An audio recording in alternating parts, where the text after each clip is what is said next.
no gain for him. Yeah. There's no gain for him whatsoever. And so again, we can draw from that. The reality is it's not even fair to him, right? This is going to cost you. This is not going to help you in any way. This is going to be 100% for somebody else, completely selfless work he's doing right here. Exactly. And I was like, man, this is beautiful.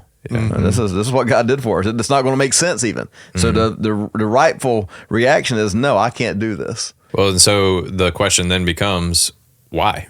What would motivate even a human Boaz?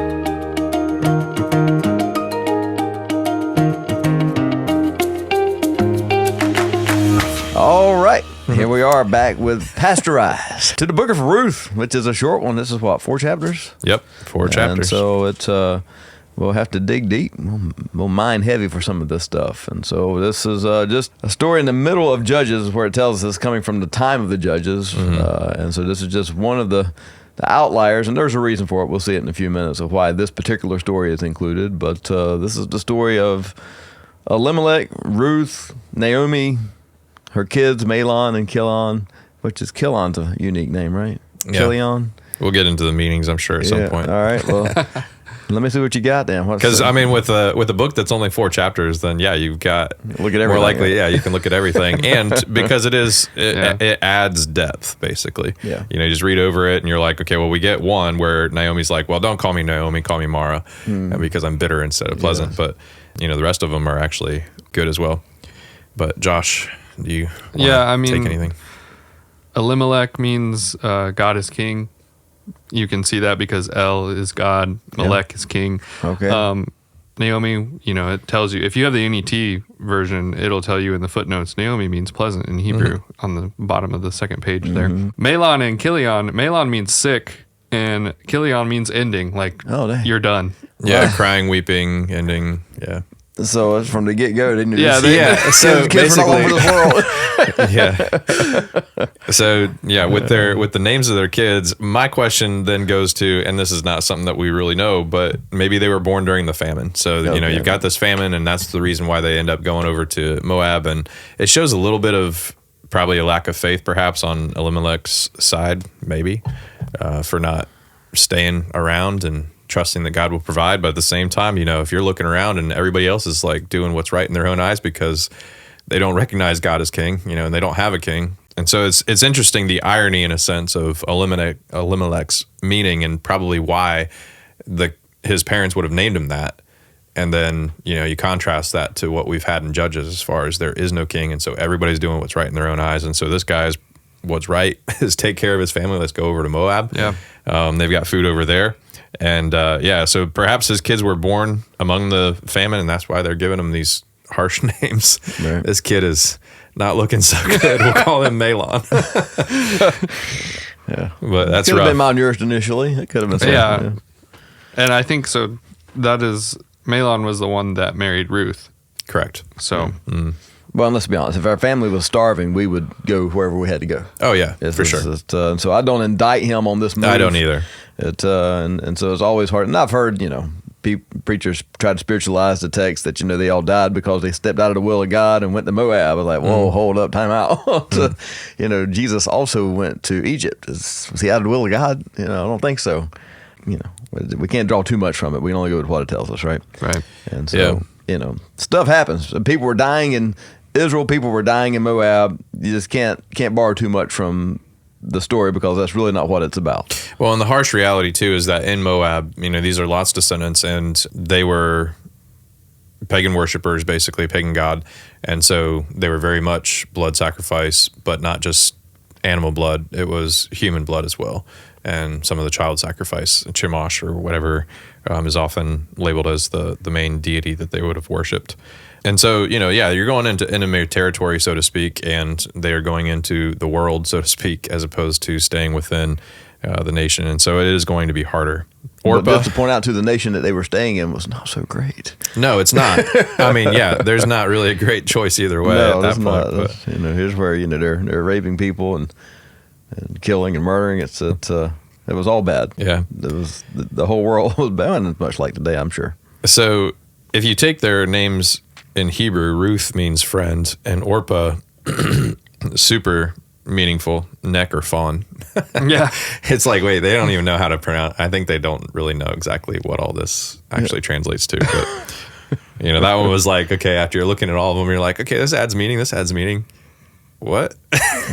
But she's the one that doesn't stay, so she don't matter anyway. Yeah, that's right. Good thing we don't have to explain her. Yeah. We're only giving good names to the ones that matter, apparently. So in the beginning, obviously they end up in Moab because of the famine and everything. But after the husband dies and then the two sons die, then she's going to her daughters-in-law and she says, hey, let's go. I'm going to go back. You guys stay here because you're from here. I'm from there. Yeah. I'm going to go back. And this is my hope. I don't want my bitterness to follow to you two. And so that's the whole interaction of, even if I were to conceive tonight, and would you even wait that long to have these husbands again? And so it just, pointing out the bitterness that she's got in her mind and heart. And so she's like, you guys stay here, you'll find husbands, it'll be good.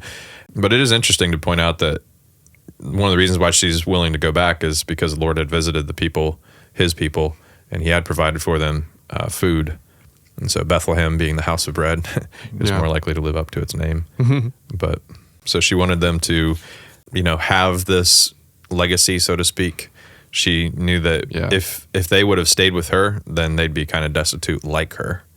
So right, yeah, I was thinking that maybe Naomi's thought was that she wouldn't, or either of her daughter-in-laws would marry into Israelite families again, because now she's bringing them back into Israel, and no Israelite would have been like, oh yeah, let me just take these two Moabite women when there's already Israelite women around. And so she knew that they were destined to be just like her in the end too. So that is definitely why she encouraged them not to go with her.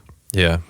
Well, and it's interesting that she even says her pronouncement over them is a blessing. May the Lord deal kindly with you as you have dealt with the dead and with me. So she's seeing their care over her and not just abandoning her right away. Right. And so she's providing God's blessing on them, but then for herself, she's like, no, God's afflicted me. And so she points that out. There's several times in later on in verse 13, and then also in chapter 2, or I guess at the end of the chapter 20 and 21. But yeah, it's just interesting that she sees the way she sees herself versus the way she sees them and wants God to bless them. Well, and we got to, we'll see it several times through the book where their perspective is their perspective. And so that's being recorded as this is Naomi's perspective, whether it's, and I only say that because she's saying that God is afflicting me. Yeah. And so that is definitely her perspective. I get that. And from a sovereign perspective, I guess there is some validity to the claim. Is it affliction? That would be the question I would have. Obviously, she suffered greatly. What do you make of that? Is she writing this to say that God's afflicted me, that this is why I'm suffering, or what do you do with it? I don't necessarily have a problem with if God is in fact afflicting her. I don't either. I don't have a problem with that sovereignty type aspect of it. Right. Now, if she's kind of like indicting God, I guess, within it, then, we go back to the mere fact that God, yes, he is sovereign, and we don't have the ability in our finite minds to comprehend all that he is doing in an infinite plane. And I mean, I think at the very least, you're right. This is where we go. Yeah. When we have hardship, then our first instinct is to blame God or to say, God, why did you not prevent this at the very least? That's right. So even if we don't say God is doing this, we say, God, why didn't you keep this from happening? I mean, I think there's a huge contrast from where we're at now and definitely the end of the whole book, because, right now we're just in the midst of tragedy, surrounded by death, and, Naomi is in the pits. But, in 2 chapters, it's like the complete opposite. Well, and I think that's the story of life. We can't let the single chapter determine the whole story. Right. And I've seen it happen. Man, I could tell you a name right now of somebody that's been on my heart lately that just, because of tragedy that happened 15 years ago, they're still kind of stuck in a cycle of just not sure if they can trust God anymore because, they've been so upset by it. And I was like, there's not health in that. From a spiritual side of things. And so if we can let ourselves kind of just accept what happens and trust God's sovereignty, and just like you find in this story, he's able to do things that to to bring it around, to bring it full circle, and we're going to find her at the end, this happy grandma, right? Yeah. Yeah. Right. And not only that, but even the bigger picture of Ruth becoming part of the lineage of Christ. Like, obviously, they're not thinking about that. There's no way that they could comprehend that. Yeah. And like we mentioned with prior, when they were like, or I guess maybe it was one of the videos that I was watching. But anyway, when the angel comes, where was it? Was it in Judges with Samson? Yes. But so when the angel comes, they're like, "Tell me your name," and we don't really know. And you were talking about the Trinity. Yeah. I think it was you were talking about the Trinity in the last podcast. So you're not going to understand this. Yeah. So I mean, it's like in the same way. Even if they did know kind of something along those lines, then I don't know. We can't comprehend what's going to happen. It's not, and not to say that everything that happens in our life is going to be as big as the Messiah coming, because it's not. But fair statement. we can't just say, "Oh yeah, I'm David versus Goliath." But But we can say that true to the story and ours, that God always has a plan, and He works all things together for good, and even the worst of things He still has a plan, and so we have to trust His sovereignty. And so I think we don't sorrow as those who have no hope, because we have the hope that God is in control. Right. Yeah, and it really does come back to that trust. Yeah. And that's where it lies, even within, is God afflicting or is He not? Could He have prevented it? All that type of stuff. Then when we're wrestling with that, it really does come back to, is it faith and is it trust? Am I going to continue to believe that God is good, that God loves me, that God is willing to work all these things out for good, and ultimately there is going to be good. So, well, and I think, right here in chapter 1, we see that at the end with Ruth, where she lives up to her name, being, friend and companion. She says, Naomi, I'm not going to abandon you. I'm actually going to go with you, and I'm going to continue to be in your family. Your people will become my people, and your God will become my God. And so, I see this like huge step of loyalty for Ruth to, I mean, really it's a leap of faith. Like, she has no idea what the future holds for her in Israel, in Bethlehem, but she knows that she is going to remain loyal to Naomi through it all. Yeah. And before, like, I have a bunch of thoughts, really, but I really don't want to share them until we get to the end, because it doesn't make sense until we get to the end. Well, that's even a good message too. Until the end, a lot of our stories aren't going to make sense to us. That's for sure. Yeah. But I love this. Her reaction to Naomi, I see that this is like salvation grade commitment right here. I know. This is like somebody saying, "Hey, look, I'm willing to abandon everything for my love for you, and whatever that means." Good, bad, or different. It's all yours now. And so it's like that is the leap that we should have for Christ, right? And it's like, you're my God, and you're my people, and you're my person, and you're why I'm going to live, and whatever that means, then I'm in for it. I'm like, okay, that's a salvation grade commitment. I love it. Yeah, for sure. Anyway, they get to Bethlehem. Yeah. At the beginning of the barley harvest, and then we are introduced to Boaz, who the name means strength, or in God's strength, perhaps, if you're going a little bit more liberal, swiftness. And you remember all of his cousins' names. Yeah. I figured you were going to end up going there. You the one that said I had to do it. I'm not even going to say clip. I appreciate the law back in Deuteronomy 24 that says, farmers don't, if you rake some grain and you leave it, don't go back and get it, because this is where this comes into play. That's it. And so, well, it's kind of genius too, because we talk about, welfare, obviously, as a church and everything like that. We're not against the idea of welfare, but at the same time, we also understand that welfare can be abused. And so it's always that line of, where do you provide charity and provide help and provide a way for people that are oppressed or poor or what have you, but yet still keep the system where it's not just, again, being abused and causing laziness. And this particular one actually works really well, because it's like, here's the stuff and you've got it, but you got to go get it. And as far as when we're seeing what Ruth is doing, this is not easy labor. I mean, number one, all the rest of them there are some young women that are gleaning along with her, but most of the harvesting is done, what we see is by the young men. Mm-hmm. And they're there day to night, threshing, after they've pulled it in. And so this is hard work. And I think that's, there's some genius behind that too. They get back. She's empty-handed again. We find her kind of giving her perspective of what has happened to her. The Lord has opposed me. The sovereign one has caused me to suffer. And again, whether that's perspective or reality, it's a temporary perspective either way, because we know God's about to do a work in their lives. And so to come back empty-handed and penniless, basically, without a man in that culture, you were kind of somewhat at the mercy of others around you.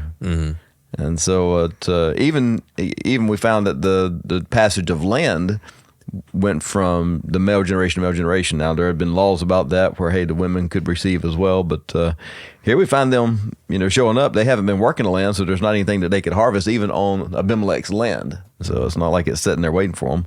So they show up to basically no income. So they're beggars. Yeah. So I did a little bit of research to figure out where in the clan of Elimelech Boaz fell. And it looks like Nachshon, the father of Salmon, was also the father of Elimelech. So Salmon is Boaz's father. Right. And so this would make Boaz Mahlon's cousin. Okay. So, But there is somebody closer. there was, we don't know who that was, but because it says he asked his name, but it's never given to us. Yeah. So when they come in and she starts threshing, or not threshing, but gleaning at this point, then it's interesting just to note, early on in chapter 2, that Boaz, when he's coming in from Bethlehem and he says to the reapers, "The Lord be with you," and they answered, "The Lord bless you." Even that, to an extent, I feel like it's included to show more of his character, because, you're thinking, if he's coming in and that's the first thing that you say as a greeting and stuff, then, I mean, yeah, of course it could just be customary, but at the same time, you would like to think that it's something more, that he's seeing more of the spiritual side. He's more attuned to what is spiritual and what God is doing and all that type of stuff, and the blessing of the Lord, as opposed to perhaps, again, the contemporaries that are described as just doing what's right in their own eyes. Can't get past verse 3 without pointing it out. And it says, now she just happened to end up in the portion field belonging to Boaz. Providence. Right, yeah. And so divine providence here, the same God that they're accusing, a couple of verses earlier of being their opposition, is also divinely in charge of making sure that they land on their feet here in a situation where many would have starved to death. Yeah. They arrive at the beginning of the barley harvest. The fact that the owner of the field is there, she's in Boaz's field, who happens to be a kinsman. There's a lot of pieces fell into place. Luck, Lily, right? Yeah. So let's don't indict him just yet. Well, and that's why I think that, going all the way back to Deuteronomy and looking at that was put in place, and this is the result of that. Like, for Ruth to meet Boaz, wow. Yeah. Yeah. I mean, I'm sure it benefited a lot of people, but God's writing the long story. Right? Yeah, he is. Yeah, it's a love story that started in Deuteronomy. Right. I mean, we can dial that back all the way to Abraham if we want to. Sure. And then even further. So not only does he allow her, and his people, again, I think the character of Boaz shows through in the workers that are there too. And so obviously when he's asking about her, whose is she, that type of idea, then they're replying, well, she came and she's this Moabite woman. She came with Naomi, and tells the whole story, basically, is what we get. And when they're speaking of Ruth, then she's been here since early morning and she's been doing this. And so not only does he and his people let her do this, but then he goes to her and he says, "You got to keep close to the young women that are among my people, basically. Don't go to another field," because he's like, there's some other stuff that, it might be worse off for you. Yeah. And so you found favor here, and so stay here. So he's providing safety and a living, basically. And we can't forget, this is the time of the judges. Yeah. And so it was the Wild West of Israel's history.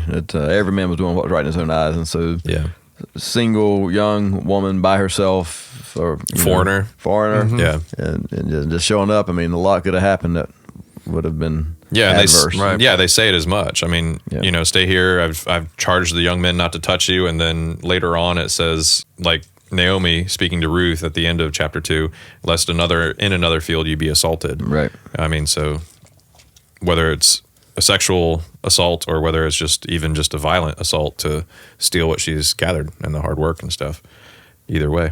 Given the time frame, it'd probably been both. Yeah, very much. That's what we know about the people at the time. Yeah. And so she recognizes the grace that Boaz is giving, because she's like, why did you take notice of me? Why have I found favor in your eyes? I'm just a foreigner. And one of the beautiful things about that, again, when we're looking forward to Christ being the kinsman redeemer, and that's kind of the bigger picture that we get to see, right. We're seeing that she's a Gentile, essentially, and so are we. And the whole gospel truth, and even the covenant that God gave Abraham as far as all nations being blessed through you, that we're seeing God has instituted that from the beginning, and what Israel's supposed to be as far as this nation of priests. But now, we're seeing some of the ramifications of it and some of the benefits of it. So it's a personal illustration, I guess. Yeah, honestly, that's what I took from this whole book. Because you're a Gentile. No. You most definitely are. I mean, yeah, but that's not why I took it from this. It's what it's about. Yeah. That's true, too. So she did well. 30 pounds feels like a lot, right? Here in a minute, she's going to have 60, and that feels like, an overwhelming amount of barley, but maybe it's heavier than I realize. So it's interesting. We'll come to it in chapter 3 with the whole uncovering the feet and stuff, but I had to look at this one because here it says, under whose wings you have come to take refuge, this God of Israel. So Boaz is understanding when he gives this blessing, he's again seeing that God is the one who blesses, God is the one who provides, God is king, that type of idea. And so it's the God of Israel, and he says, under whose wings you have come to take refuge. And so he's kind of teaching her that way, evangelizing perhaps in a way, because, she's under a foreign God. And, we see that when she says to Naomi, your God will be my God.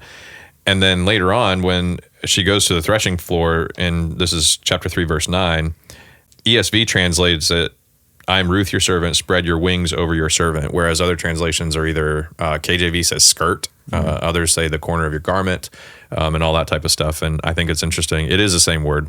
We'll perhaps come back to that when we actually hit the uncovering the feet and what that means, whether it was... Is that chapter 3, verse 8? 3:9. Oh, 3:9. Yeah, I see what you're saying. Yeah. So 2:12 and 3:9 come into play. NET doesn't even hide anything. No. Marry me. Yeah, I'm Ruth, your servant. Marry your servant. Yeah. So they're taking a lot of liberty. This is what they're intending, like what it was intended to communicate. Yep. Yeah. I don't love that. Yeah. Give me the words. Let me figure it out. Well, and it's interesting because it is. Maybe we should just jump there for a minute. Because, ultimately people are trying to figure this out. What in the world? So, when Naomi tells Ruth, make yourself beautiful, wash yourself, bathe yourself, anoint yourself, go to him, wait until he's had, he's settled down basically for the night. He lays down, and the thought is that obviously he's going to be covered. He's going to be sheltered at least a little bit from the elements and stuff. And so on the one hand, you've got, perhaps she's saying uncover his feet because it's a way that he's going to wake up. Right. And so the most innocent and literal way to take it is that that's probably what the intent is. Right. Uncover his feet. He'll get cold. He'll wake up. He'll notice that you're there, and then you can, state your intentions and all that type of stuff. The most extreme and/or what a lot of people read into this is they're like, hey, is something shady going on here? Is she like... enticing him in a different way, and is this all a bunch of euphemisms and stuff that we need to read between the lines and see what's happening? And based on the character and that is listed as both of them, and I mean, I'm just rambling here. Well, no, I think you're worthy. That you are a worthy woman and stuff. There is one particular point where it seems like, okay, well, maybe I could see where it could go another way. Mostly just, okay, here it is when he says, don't let anybody know, basically, that the woman came to the threshing floor. Well, that's the only thing that you could say. People would make assumptions, right? Yeah. This is again the Wild West, but look at his response. He was startled when he found her there. Yeah, it was like, this is I'm just. So even if in uncovering her feet, it wasn't like she was uncovering his feet and then I don't know. Yeah. Startled. I guess you could go with the idea that he was just so blackout drunk that he didn't know what happened, and he woke up in the morning beside a woman he didn't recognize, and so that's how our society would basically translate that, I suppose. But I don't think that's what's going on here. I think you're right. This is more of customary symbolism in their culture uncover his feet. That's going to be a whole thing where he's going to wake up. His feet are cold, man. Well, and there's another one where somebody interpreted it as with the command to Joshua that everywhere your feet touch, you are going to own, basically, and that you're going to possess. And so they're taking it more under the perspective of, okay, well, maybe the custom for them was this idea that if you uncover the feet or if you lay yourself at the feet, then you're saying, take me as your possession, in a sense. And so this is like it's a marriage type of way, but, in the sense of become mine, provide for me. Yeah. And so, yes, I think that's what she's saying, cover me. Yeah, and she does mention that, cover me with your garment or what have you. And so this one, I do think the wings, it makes a little bit more sense because it's that idea. It's, again, I think it's playing off of, as the author is writing this, I think it's covering the wings and the protection, because that's typically what's seen as God is our protection, God is a provider, and as Boaz is to her, so God is for us. I looked up, some of these things to find out, how does this constitute a marriage proposal? And basically what I found is that these are customs taken from Ruth to mean a marriage proposal. So, like, she began it. Yeah. She Everything starts somewhere, right? And then later on, it translates to, in the Greeks, you walk around a table and smash a plate. Yeah. I don't actually know. Especially in the NET version that we are using, it tells you down at the bottom, uncovering the feet. This action is symbolic and would constitute a marriage proposal. Yeah. Yeah. So, okay. Basically, that started here. She proposed to him. That is what happened. Yeah. Well, I mean, she's asking for, like, said, hey, please, will you take care of my family? Yeah, when she says, for you are a redeemer, that whole idea is he's like, okay, well, her intent is that she wants to be redeemed. Like, since he's already known about her and who she is, then he knows, okay, well, this is Naomi and this is the daughter-in-law. And so he knows exactly what she's talking about. And she's being forthright. She's saying, hey, yes, I want you to marry me and redeem me and provide for us and protect us and stuff. And he's all about it. Yeah. And the only thing that stands in the way is that there's somebody closer. And so he's by the book is what we see.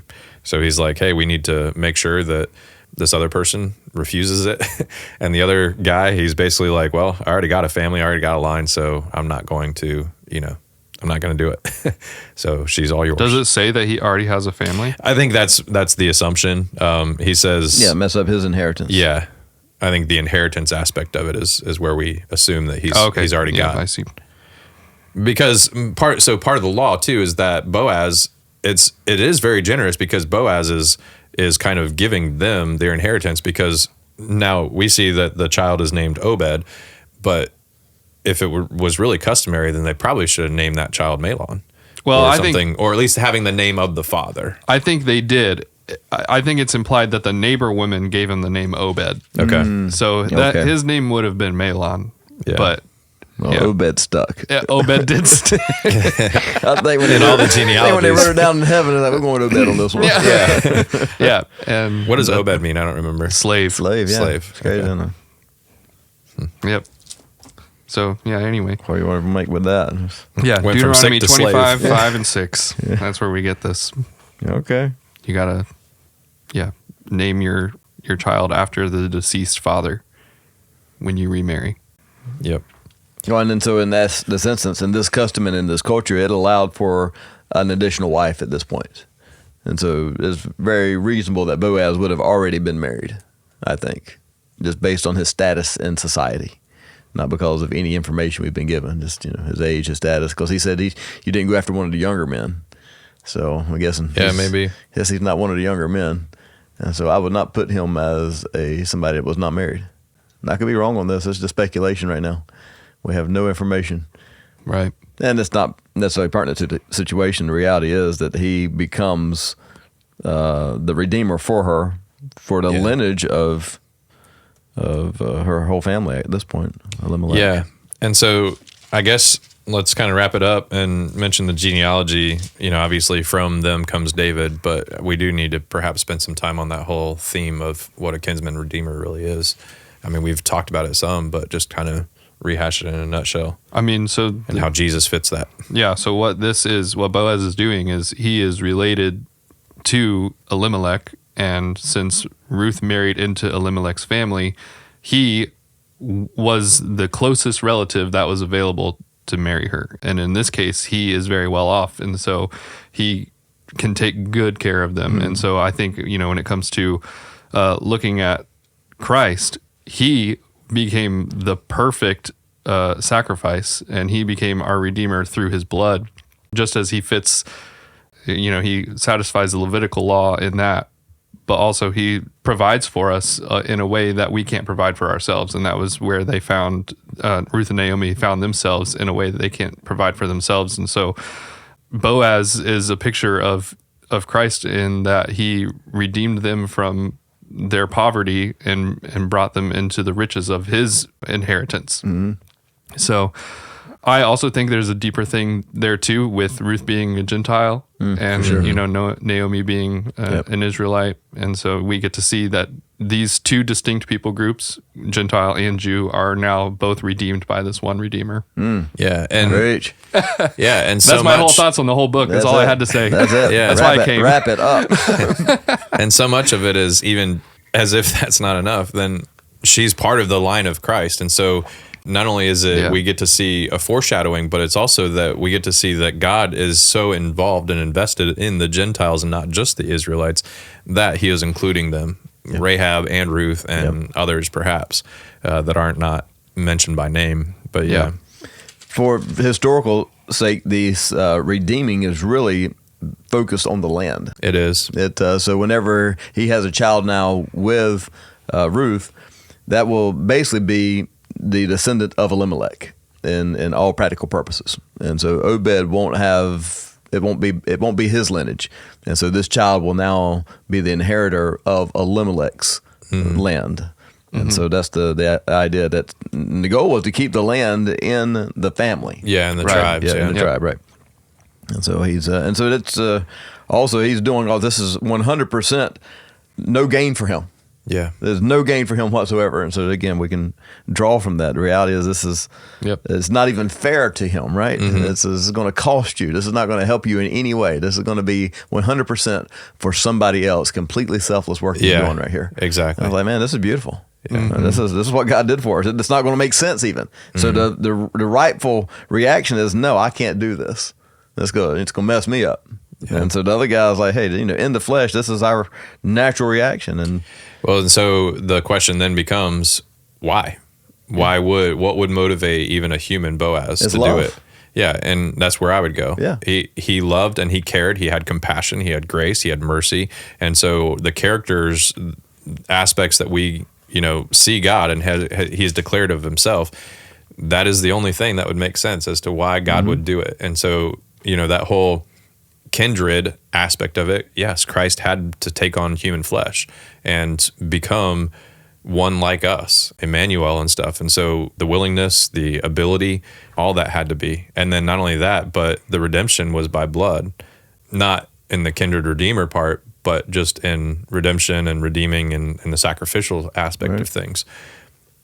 And so, when we talk about, yes, not the land part of it, but in the spiritual redeeming, then it required the blood. Yeah. It required, the death and stuff. So now we are joint heirs. Yes. Which is an interesting terminology when you think about it from the book of Ruth. And for no good reason would God do this. Yeah. Other than the fact that it's his character to love. God so loved that he gave. And so we kind of see some of this in Boaz. Yeah. So it's a beautiful example. Yeah, kinsman redeemer. God has paid the price. He is willing. He is able to become one like us. So he did.